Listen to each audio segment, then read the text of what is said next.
Okay, in yesterday's video, I was really concerned that I had screwed up the PCB and it was going to require some additional engineering, being that I could not solder on the Cherry MX switches.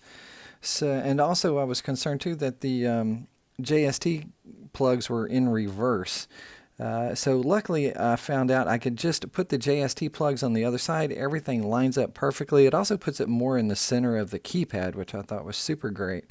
And as long as I put in these header pins first, then put in the Cherry MXs, and then as a last step, put in the SX1509, everything's going to work out great. So I can have several of these PCBs manufactured. And two, I thought I would show you all my test software I was pretty proud of, where it's me testing each individual key. So hopefully available at Etsy store near you. Bye.